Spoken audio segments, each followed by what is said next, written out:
पिंपरी चिंचवडमध्ये अनधिकृत बांधकामांवरती कारवाई सुरू करण्यात आली। 904 अनधिकृत बांधकामांवर हातोडा चालवला जातोय। पुणेकरांना वाहतूक कोंडीतून आता मुक्ती मिळते। विशेष मोहीम आता ही सुरू करण्यात आलेली आहे। शहराभोवती असलेल्या राष्ट्रीय राज्य महामार्गावरील अनधिकृत बांधकामं निष्कासन करण्याची मोहीम आता सुरू करण्यात आली। याचा आढावा घेतला आमचे प्रतिनिधी सुशांत डुंबरे यांनी। पाहूयात।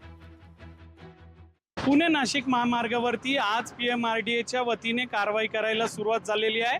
अनधिकृत बांधकाम व ज्यांनी अतिक्रमण केलेलं आहे त्यांच्यावरती ही कारवाई सध्या सुरू आहे।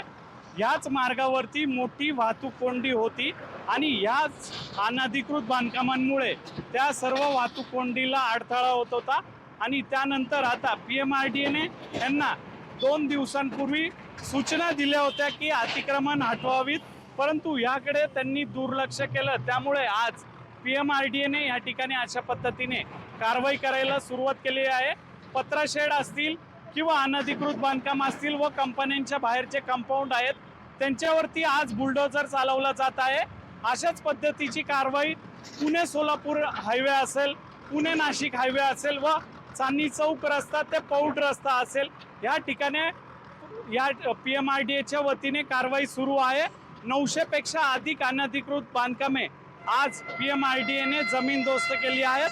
त्यामुळे जे कोणी अतिक्रमण करत आहेत त्यांच्यावरती ही मोठी कारवाई आहे आणि इथून पुढे या अशा जे कोणी अतिक्रमण करेल किंवा अनधिकृत बांधकाम करेल त्यांच्यावरती देखील मोठ्या प्रमाणात कारवाई होणार आहे।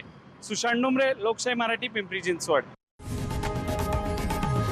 लोकशाही मराठी ऐका, पहा, जागरूक रहा।